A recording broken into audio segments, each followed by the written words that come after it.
Today on an all-new Dr. Phil, they accuse his ex-wife. Did she tell the boys she was not going to live? She has. Of faking cancer. You put our producer on the phone with a nurse. Sharon. There's no Sharon that works at that hospital. And over-medicating the kids. This says emergency only. You've upped the dose to every night. I would never intentionally hurt my children. I don't think you're being fully candid with me. Let's do it. Have a good show, everybody. Here we go. This is a safe place to talk about hard things. Stand by. We'll count you down. Today's going to be a changing day in your life. 5, 4. I am not giving up on you.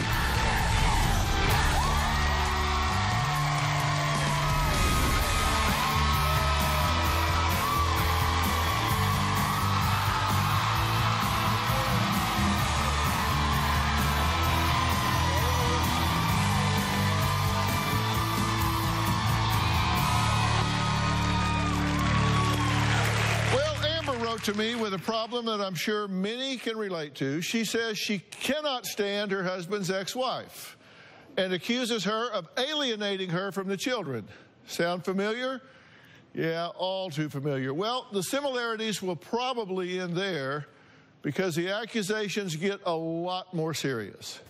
Amber also believes her husband's ex, Carrie, has Munchausen's and Munchausen by proxy.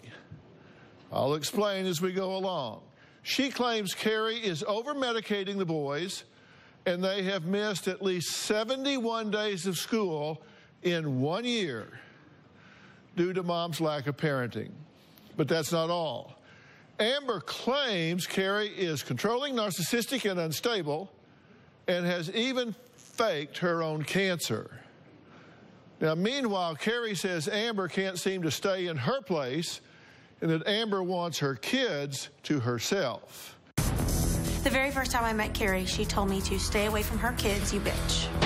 I think Carrie is jealous of the fact that Marcus and I have a relationship and a loving family.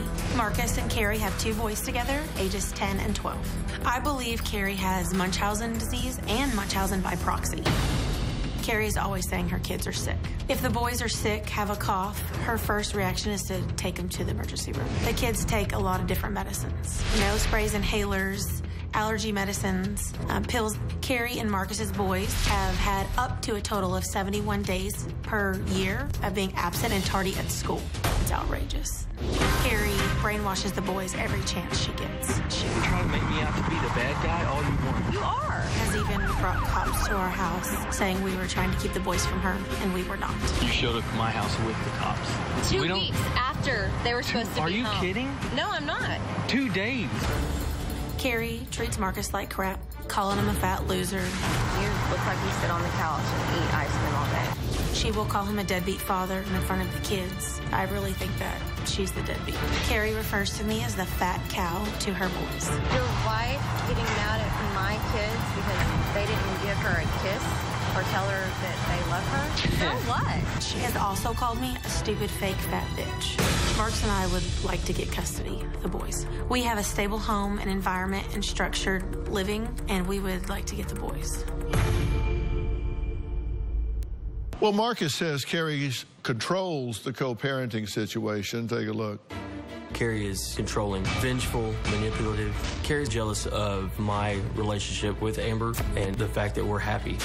Carrie and I's relationship is constant fighting and arguing. It's about you playing games. It's about you think you're in charge. Yeah, that's what it's about. She doesn't allow for normal co-parenting. Even a simple task turns into a big ordeal. It's time for them to come on now. They'll come out when I tell them to. Then go get them. I don't want to yet. My kids are absolutely stuck in the middle. I wish you would just leave and never come back, really. Makes me feel very angry. Carrie badmouths Amber to the boys. She's poisoning the well. Carrie likes to name call. Carrie's been stuck on fat. This packing on pounds thing, is that what you like to do now? You're This sickly fat. anorexic thing, is that what you're going for? I do believe that Carrie has Munchausen and Munchausen by proxy. Something as simple as a headache or a stomach ache turns into a hospital visit and more medication. My boys are not unhealthy. I think Carrie does this because she needs to feel like she's the one taking care of them. She has to feel important. I'm not very happy with the living conditions she has for them right now. They live with Carrie's parents. It's a small house. There's not enough space. They have clean issues. When I pick them up, their legs and arms have been eaten up by bugs. I believe they're in an unhealthy situation with Carrie. Right now, I'm at a point where I'm willing to fight hard for full custody. Okay, Marcus, why do you think you should have full custody? I think the boys would be safer at my house, healthier at my house. So you think they're in danger with her? Do you think she would actually hurt them on purpose? Not knowingly, not on purpose, but with a condition that allows her not to know that she's doing it. And that condition is what? We believe it's Munchausen. That's a very serious disorder. Yes.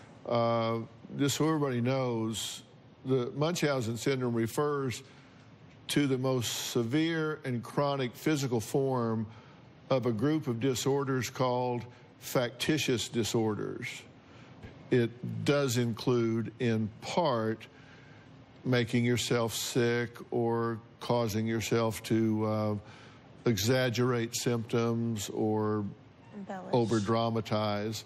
For example, dramatic, inconsistent medical history. That's very much what she does with the medicines. Falsely fabricate medical records, unclear symptoms or relapses that become more severe with treatment or after negative tests. Like they'll test and say there's nothing wrong, but then the symptoms get even more severe. When we're talking about this imposed on others, then all of these sort of things are pushed on somebody else. They use this on the kids. Do you think that's happening with your boys? Yes. Is she over-medicating the boys? I do believe she is. And what is the custody arrangement now? I have first, third, and fifth weekends of the month. They're basically with her. Right. And you get every other weekend. Right. Okay, if she's such a terrible parent, why is that the case? When we agreed upon this, I wasn't in a place to take them. So you agreed to this? Yes. And she says you weren't much of a dad to begin with. Is that true? I can't argue too much about their early life. I wasn't. You say that you agreed to that then because you weren't in a position to be a responsible, ever-present father, but now you are. You've cleaned your act up. Yes. Okay. Yeah. And you think that she is introducing some negative mental, emotional experiences for these boys. Absolutely. Has she claimed that she had cancer? Yes. Did she? She's claimed it 3 times since I've known her. Did she have cancer? I'm not a doctor. I don't believe that she had. And did I haven't she tell seen the any boys proof. she was not going to live? She has. She told him, I'm dying of cancer. Yes. Right. Stage 3, I believe. Stage 3 cervical cancer. Yes.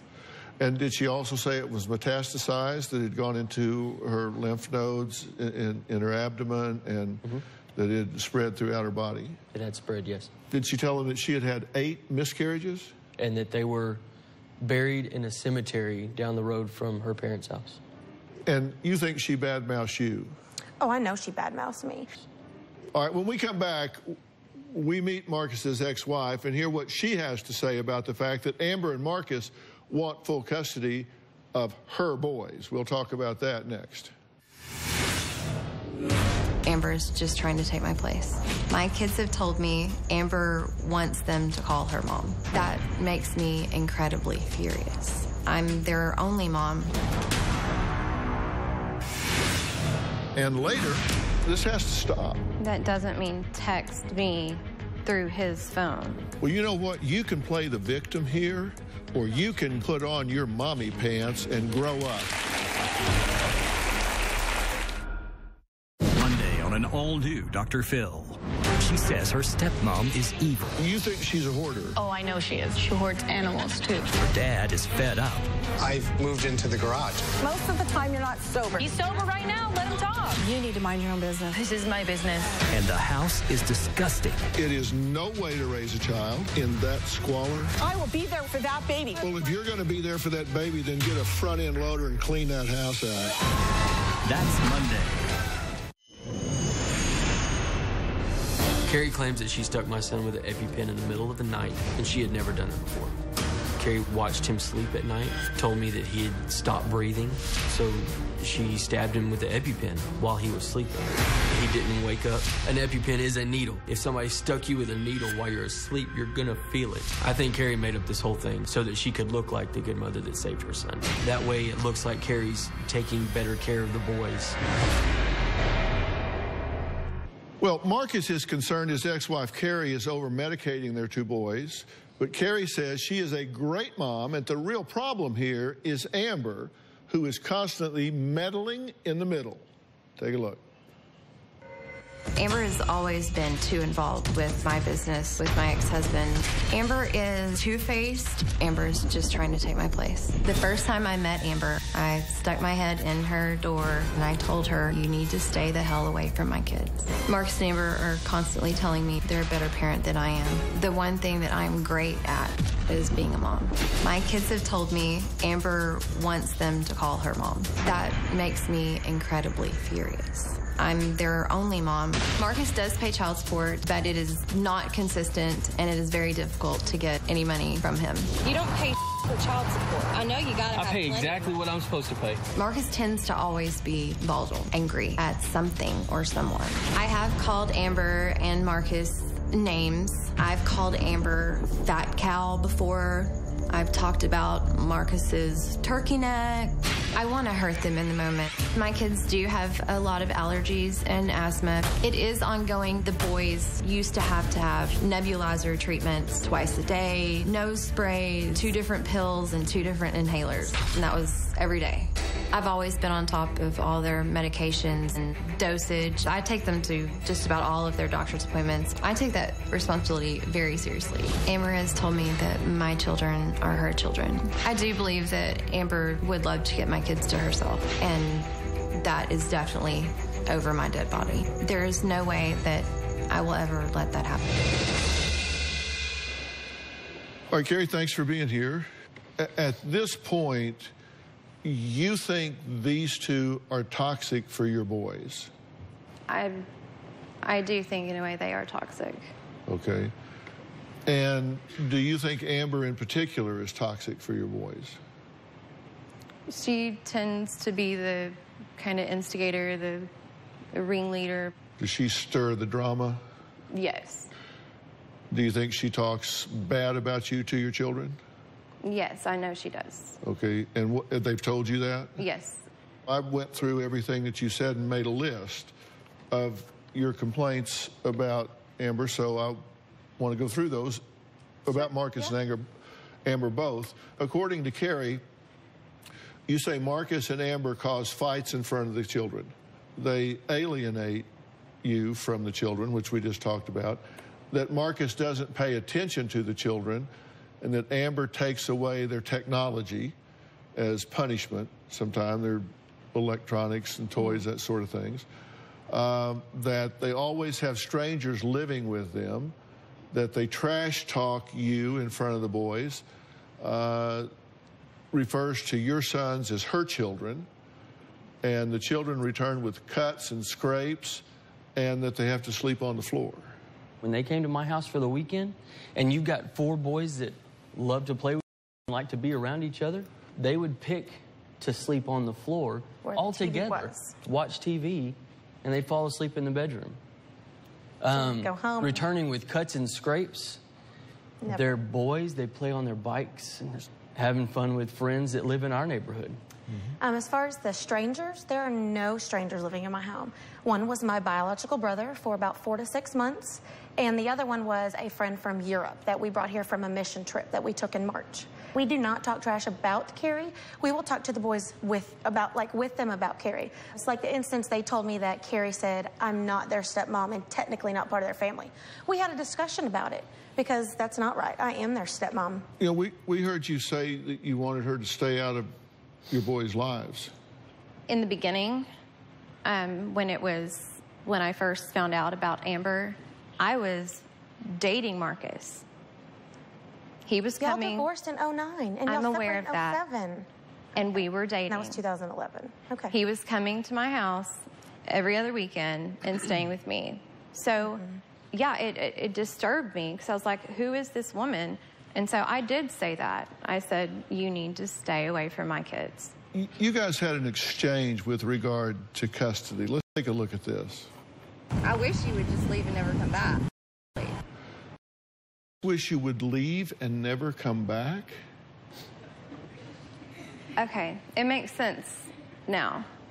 That was one of those little, me and Marcus having an argument and him videotaping, you know, you cut me down and cut me down.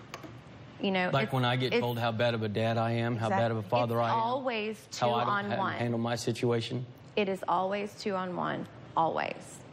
Coming up, Amber says that she does not believe that Carrie battled cancer in 2012 and that she faked it for attention.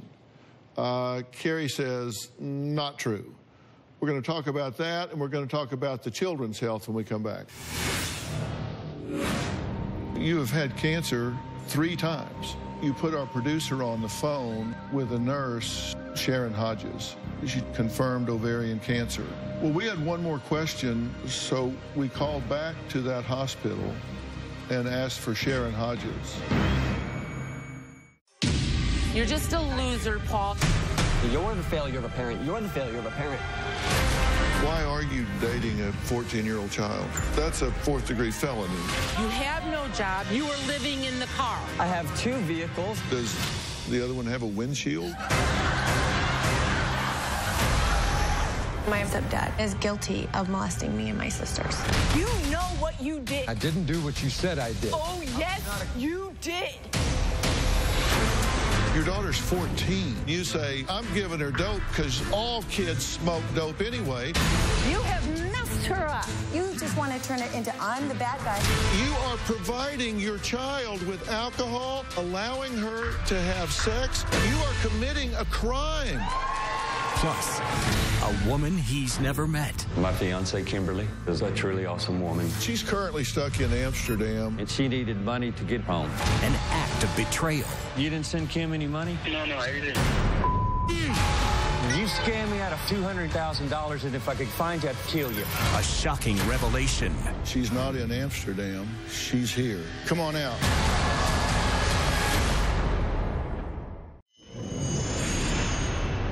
In December of 2012, Carrie claimed to have stage 3 cervical cancer and claimed cancer was in her lymph nodes in her abdomen. She did throw herself a party. She called it her cancer party. Hair today, gone tomorrow kind of thing. Carrie went as far as to shave her head and her boys' heads. She was healed quickly. I do not believe Carrie had cancer. I think Carrie did it for attention. She likes the drama, all eyes on her. I think she needs that. You have had cancer. Yes. 3 times. I had it 2009. There was, it was a precancerous cells. It was stage 0 at that point. We had a hysterectomy done then. Then in 2012, I had a laparoscopic procedure where the rest of my ovaries and tubes and some lymph nodes and omentum was removed. Well, originally you said it was 2007. 5507. 7 was the first. Yes. Your next bout was in 2012? Yes. That's when you had chemo and radiation? Yes. And that's when you lost your hair? Yes.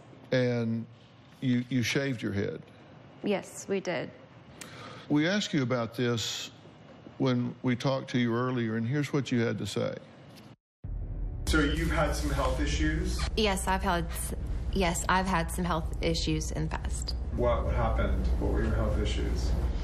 I had precancerous cells, cervical. Let me try that again. So you had, was it cancer? At that time, we think it was just the precancer at that point. But then about 4 years later, I ended up, how do I even go about that? I'm sorry.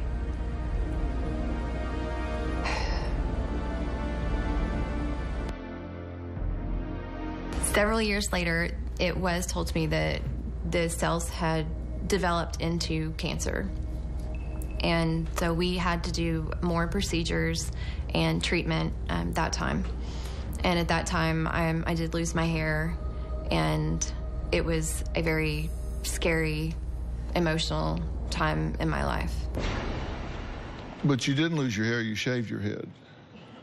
Well, I shaved my head so I wouldn't have the big clumps of hair falling out. Well, you said you lost your hair, but you didn't. You shaved your head. In the beginning, I shaved my head to where my hair was very short, yes. And we asked you about this morning, and you put our producer on the phone with a nurse from the Christus Trinity Mother Frances Hospital in your hometown, right? Yes. Sharon Hodges. Yes. Who's a nurse there? Was she involved in your treatment? Yes, I knew her from having visits there.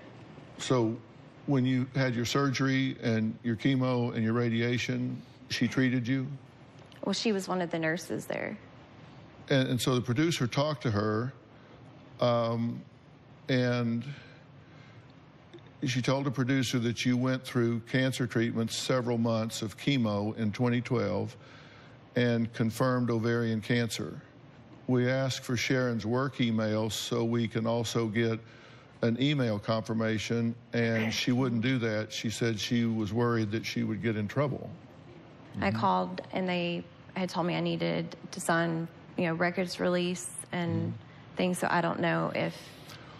Well, we had one more question for her, so we called back to that hospital and asked for Sharon Hodges. Okay. And they said there's no Sharon Hodges that works there. Who is Jenny? It's her best friend. One of my friends. Because when you called Sharon Hodges on your cell phone, the name Jenny came up in the screen. No, well, yeah, because I know Sharon. That's what I was telling the producer. But you have Sharon in your cell phone under Jenny? No. I called Jenny's phone. I said, is this Sharon? She said, no, she said, this is Jenny, Carrie. I was like, oh, I need to talk to Sharon. Why would Sharon be with Jenny? Because we were all friends. Does that not make sense? Not at all. Okay. The truth is, there's no Sharon Hodges that works at that hospital. She doesn't exist. The hospital has no reason to lie about that. But neither do I. I did have to go through treatment.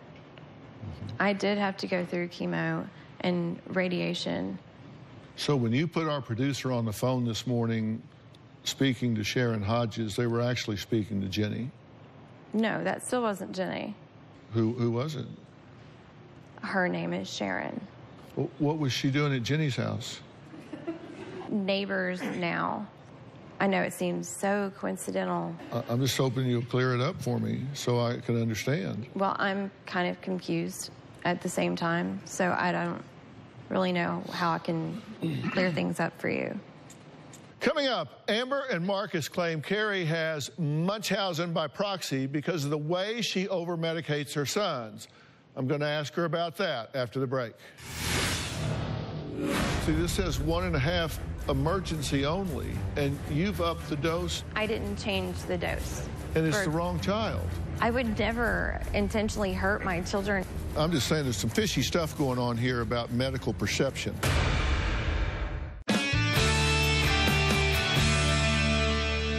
I'm looking at this from a judgment standpoint, and when I look at your medication of your children, that seems really inconsistent as well. The instructions on the bottle here for your 12-year-old say that this medication, montelukast 1 tab nightly for your 12-year-old, and how do you pronounce this one? Desloratadine. Desloratadine, take 1/2 tab by mouth daily. The 10-year-old, prednisone, take 1.5 tablets as needed for emergency plan only for the 10-year-old. And then you've got over here, you're telling them to give it to the 12-year-old 2.5 every night. The reason he was taking the prednisone is because if he had had an allergic reaction, he starts his emergency protocols. And that is what is listed on his emergency protocols that he follows for several days. They both have the same medications. I understand that one on this screen, one is saying it's a 12-year-old's, but one is saying it's a 10-year-old's. But they have the same medicines. And they're prescribed the same medicines. See, this says 1.5 emergency only. Right. And you've upped the dose to 2.5 every night. I didn't change the dose. And it's the wrong child. Right, it's a different child. It's a different dose. It didn't come from me. It was the doctor's. That was what the doctor's notes had told me to do. His emergency plan is in the paperwork that I provided. All we have are your instructions. That's all you gave us. And then the bottles, which are different from what you say to do. I would never intentionally hurt my children or over-medicate as... Well, I think you would do what you thought was the right thing to do. I don't think you would hurt your children on purpose. Don't hear me saying that, because I'm not. I understand that. But, you know, I'm not... I'm just saying there's some fishy stuff going on here about medical perception. I'm not going to mess with my children's medications. My kids are my entire world, and they're all I have. I'm concerned about the conduct the three of you are having with regard to this tug-of-war and fighting in front of the children. And we have some examples of that. This is what the kids are subject to. You try to make me out to be the bad guy all you want. You are. You showed up at my house with the cops. 2 weeks after they were supposed to be home. Are you kidding? No, I'm not. 2 days. You look like you sit on the couch and eat ice cream all day. Is this packing on pounds thing, is that what you like to do now? This sickly anorexic thing, is that what you're going for? It's time for them to come on now. They'll come out when I tell them to. Then go get them. I don't want to yet. I wish you would just leave and never come back, really. Just how are Marcus and Carrie's boys being impacted by their parents' constant fighting? We're going to hear what they have to say next.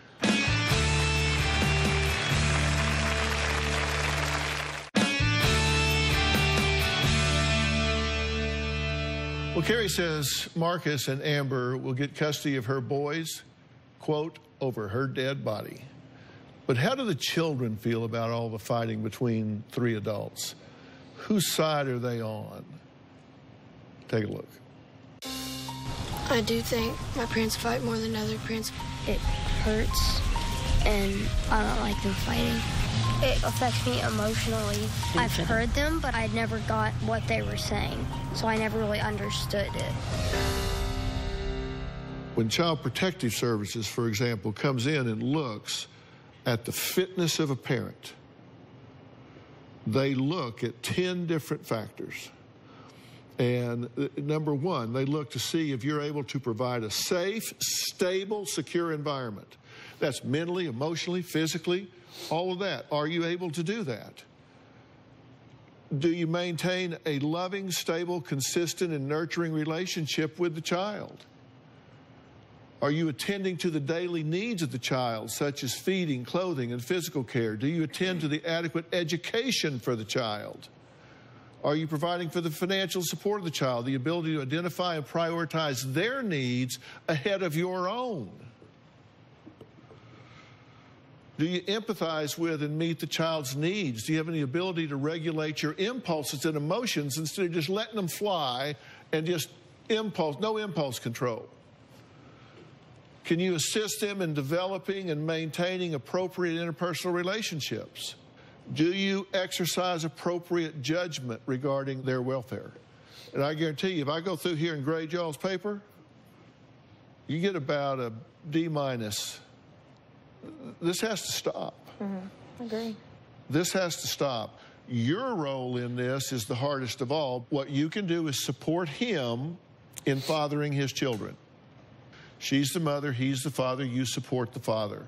And in so doing, you support the mother because they should be on the same set of values and principles in raising these children. Sure. That doesn't mean text me through his phone. Are you not listening? Yes, sir, I am.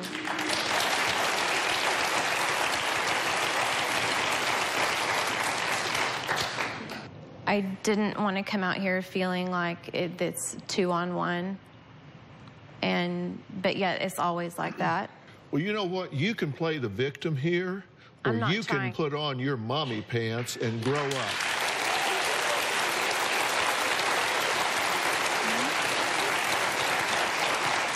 Because you keep this erratic victim behavior up, and you're going to wind up losing your children.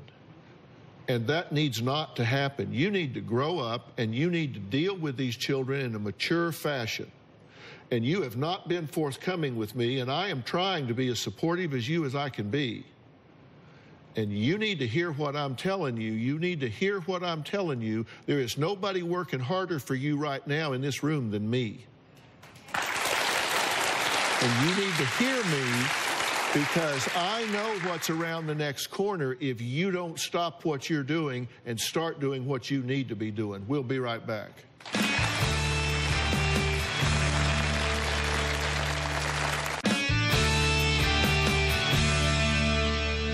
You are using these boys as pawns.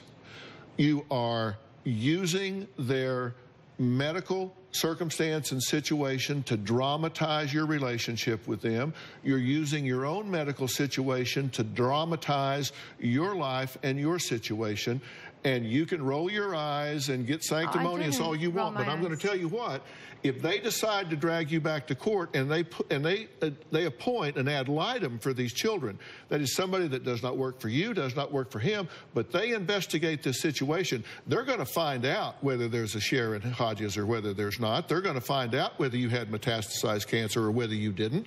They're going to bring all of that to bear, and the truth is going to come out, and then somebody's going to say, this woman is not stable enough to be in the position that she is in. You don't want that to happen. What you want to happen is to work from this point forward.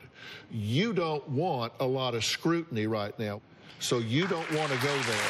What you want to do is work from this point forward. And what you want to do is not prove her wrong. What you want to do is say, let's behave like adults and stop arguing. You don't need to go back to court. You don't want the government in your family. You have no idea what they're going to do. Work this out between you. He's already filed papers for court. Work this out between you. You'll be so much happier if you do, believe me. That's why we wrote into the show. So please, I will get you a family counselor that will sit down and work out a co-parenting plan and tell you where the pitfalls are and how to make this work, and they will monitor you until you get it right. I will get you that person to do that. Will you participate in that? Absolutely. Will you participate in that? Yes, I will. Your enthusiasm is underwhelming. That's better. Coming up, a wife who says she has been home taking care of her sick husband for the past 7 years, and that has taken all of the romance out of their relationship. That story next.